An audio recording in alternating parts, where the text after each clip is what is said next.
That morning at the Westfield Classic Car Auction, no one looked at Lucas Hartley for more than 2 seconds. He arrived in work clothes still carrying faint traces of engine oil. One hand holding a folded event program marked in pencil, the other holding the small hand of a 7-year-old girl wearing a t-shirt printed with a cartoon gear set. When Lucas raised his paddle and bid $500 on the rusted, immobile 1967 Mustang shoved into the far corner of the hall, laughter broke out from the VIP section.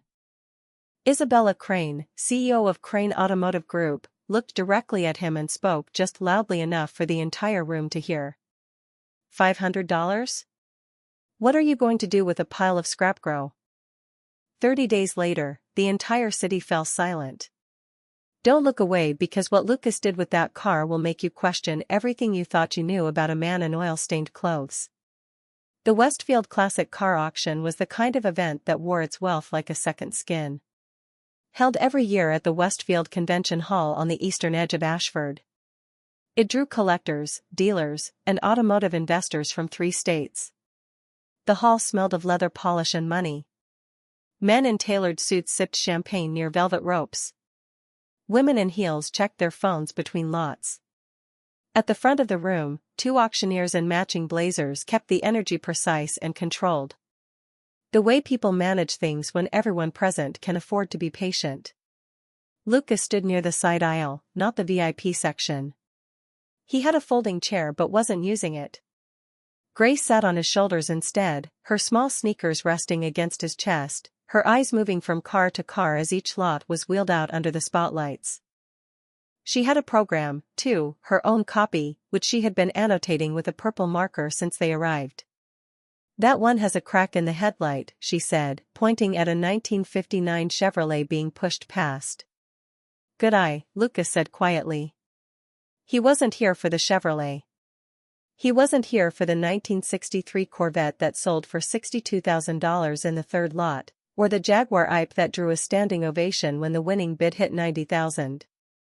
Lucas had come for the last item on the program, Lot 22.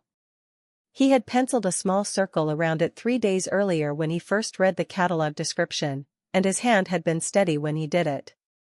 The auctioneer's voice grew noticeably less enthusiastic as the floor crew pushed Lot 22 into position. The car came in on a rolling platform rather than under its own power because it had no power to offer. The 1967 Ford Mustang Fastback had been sitting in a storage unit in rural Kentucky for an estimated 22 years. Its paint had peeled away in wide strips, exposing patches of gray primer and bare metal beneath. The front bumper was cracked and partially detached. The windshield had a diagonal fracture running from the lower left corner to the upper right. The interior, what was visible through the window glass, had been partially consumed by moisture and time. The auctioneer ran through the vehicle report in a flattened tone. The way someone reads a list of things that have gone wrong with a property no one expects to sell. Several people in the front row stood and stretched. A few moved toward the exit. Sebastian Voss, seated 3 chairs to the left of Isabella Crane in the VIP section, leaned over and murmured something. Isabella glanced at the Mustang on the platform and then looked away back toward her phone. Lucas looked at the car and did not look away. The opening bid was $200. The hall was quiet. The auctioneer repeated the figure and the quiet continued. Then Lucas raised his paddle. $500, he said. The auctioneer paused. Sir, the opening is $200. You can start there if you'd like. $500, Lucas said again. Grace patted the top of his head. Did we get it, Dad? Sebastian Voss laughed first. Not a quiet laugh, but the kind that invites other people to join. A few of them did. And then Isabella Crane, without turning her head all the way toward Lucas, spoke the line that would follow her for the next 30 days. $500. What are you going to do with a pile of scrap, grow? The laughter in the VIP section was not cruel in the way schoolyard cruelty is cruel. It was the laughter of people who had never needed to think carefully about $500 and who could not imagine a reason to spend it on something that would require dragging it off the property. It was dismissal dressed as amusement. Lucas did not look at Isabella. He looked at Grace, who had not fully understood the laughter, but had understood her father's face, which remained calm and almost still, so she stayed calm, too. She trusted his face more than she trusted the room. The gavel came down. Lucas Hartley was the new owner of the 1967 Ford Mustang Fastback Lot 22 for $500. 8 years earlier, Lucas had been the head of restoration at Hollowell Classic Works, the most respected classic car restoration workshop on the East Coast. The firm's clients included private collectors whose names appeared in business magazines, a national museum that called twice a year, and 2 international auction houses that requested Hollowell's documentation to support Providence claims. Lucas had started there at 22 as a junior technician and had risen to lead the restoration department before his 30th birthday. His colleagues called him the doctor not because he was formal, but because he could listen to an engine run for 45 seconds and tell you what was wrong with it before he opened the hood. He left on a Tuesday in March, for years before the Westfield auction. His wife Claire had been killed in a car accident on the interstate outside Providence on a Saturday night when Grace was 3 years old. For 11 months after that, Lucas kept working, kept driving the 2 hours to the Hollowell workshop, kept coming home after dark to a daughter who needed a father who was fully present and getting a version of him that was mostly functional and sometimes hollow. It was Grace who made the decision in the way that children make decisions without knowing they are making them by needing more of him than the road could spare. He found a position at a smaller garage on the west side of Ashford. The work was honest and uncomplicated. He fixed what needed fixing, charged fairly, and came home in time to make dinner and check homework. His reputation in the city's small, classic car community was quiet, but solid. People who knew the industry knew his name. People who didn't know the industry looked at his garage and saw a man in work clothes. That was usually the end of the assessment. The night after the auction, after Grace was asleep, Lucas pulled a wooden box from under her bed. One she knew was there and had been told not to open without him. Inside the box was a black and white photograph printed on paper that had softened at the edges with age. It showed a man in his late 20s standing beside a car in front of a garage somewhere flat and dry. Oklahoma from the look of the sky. The car in the photograph was a Ford Mustang Fastback.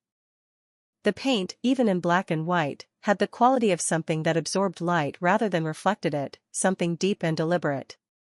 The man standing beside it had his hand on the roof and was squinting slightly into the sun. He looked like someone who had earned something and was not yet used to having it. The man was Joseph Hartley, Lucas's grandfather. The year was 1969. Lucas had been carrying the vehicle documentation that went with the photograph for 3 years. The original title, the build sheet, the window sticker with the factory paint code printed in faded ink. The paint code read Alco Blue. The vehicle identification number on those documents matched the number on the frame of Lot 22 at the Westfield auction. He had confirmed the match from the auction catalog before he drove to Westfield. He had known what he was going there to buy before he walked through the door. This was not a random Mustang. This was his grandfather's car. Joseph had sold it in 1988 during a year when the family needed the money more than they needed the car. He had spoken of it rarely and only in the specific way that people speak about the things they have given up that they wish they hadn't, briefly with a shift in the eyes before changing the subject. He had never said he regretted it. He had never had to. Grace stirred in the doorway. She had come for a glass of water and found her father sitting at the kitchen table with an old photograph and several sheets of yellowed paper. "Is that the car?" she asked. "That's the car." "Is it Grandpa's car?" "It was a long time ago." Lucas set the photograph down. "I'm going to make it right again." She considered this with the full seriousness of a 7-year-old who had been taught that mechanical problems had mechanical solutions. "Can you fix it, though? It looked pretty broken." "Everything's fixable," he said. "You just have to know where to start." The next morning, a flatbed tow truck pulled the Mustang into Lucas's garage on Clement Street. A few neighbors paused on the sidewalk to watch the unloading. The car looked worse in daylight. The peeling paint more extensive. The chrome trim oxidized to a flat gray. The roof panel warped at the rear seam. Aaron Mills pulled up in his truck 20 minutes later. Aaron was 38, built wide through the shoulders, and had worked alongside Lucas at Hollowell for 2 years before Lucas left. He ran his own upholstery and trim shop across town now. He walked around the Mustang twice without speaking, crouched to look under the frame, and then stood up. "You're serious," he said. 30 days, Lucas said. Aaron looked at him. 30 days from this, 30 days. Aaron looked at the car again. Then he took off his jacket and hung it on the garage wall. "I'm here on weekends and I won't take money for it." Lucas spent the entire first day doing nothing but looking. He moved around the car slowly, pressing his fingers against panels, lifting sections of trim to check what was beneath, testing each door hinge for play. This was how he had always started, not with tools, but with attention. The assessment had to come first. The work had to know where it was going before it began. What he found changed the picture considerably. The chassis was sound. Not merely acceptable, genuinely sound. No bending in the frame rails, no meaningful corrosion in the structural members. For a car that had been sitting undisturbed for more than 2 decades, it was the kind of discovery that a restorer recognized as rare without needing to say it out loud. The body panels were a different story. Surface rust, deformation in the right quarter panel, and paint failure everywhere. But the skeleton beneath was honest.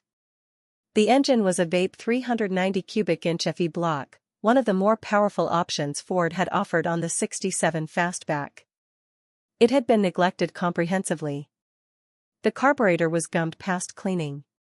The valve cover gaskets had failed. The timing chain had slackened. But when Lucas removed the valve covers and looked inside, the cylinder walls were not scored. The block had not cracked. It was a damaged engine, not a dead one. He found the note when he removed the instrument cluster tucked behind the dash panel, folded once, written in ballpoint pen that had bled slightly into the paper over the years. Oklahoma, 1969. J. Hartley. Lucas stood still for a long time with the folded paper in his hand. Then he put it in his wallet, next to his driver's license. He called his grandfather that evening. Joseph answered on the 3rd ring, voice careful the way it always was when he wasn't sure who was calling. "I found it," Lucas said. The silence on the other end lasted long enough that Lucas checked the connection. Then his grandfather said very quietly, "Where, Westfield, Kentucky?" Before that, "I don't know the whole path, but it's here." Another silence then. "Is it bad?" "It's bad," Lucas said, "but it's all there." Grace had fallen asleep on the couch in the living room. By the time he finished the call, he carried her to bed, sat her down carefully, and stood in the doorway for a moment, looking at her the small, steady rise and fall of her breathing. The purple marker still held loosely in one hand. He went back to the kitchen and wrote out the schedule on a legal pad. 5 days of full disassembly. 3 days of cleaning, cataloging and assessment, 10 days of parts sourcing and mechanical rebuild. 7 days of body work, 4 days of paint. 2 days of interior and trim. 2 days of final assembly, systems check and road test.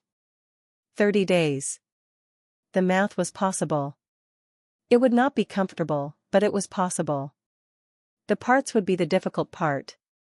Original specification components for a 1967 Mustang were available, but sourcing the correct pieces took time that the schedule did not generously allow. Lucas called 3 suppliers that first night and left messages with 2 others. He had accounts from his Hollowell years that were still active and a reputation that the suppliers recognized when he used his name. By the end of the second day, he had commitments for the engine components, pistons, camshaft, valve train, crankshaft bearings, and a delivery window he could work within. On the 6th day, he drove to Callaway Auto Supply on the north side of Ashford to source gaskets and a carburetor rebuild kit. The store was run by a man named Douglas Callaway, who had been selling parts to serious mechanics for 31 years, and who recognized quality of work the way a librarian recognizes a careful reader by small signs that accumulate into certainty. Lucas was standing at the rack of Mustang components when a woman came through the door behind him.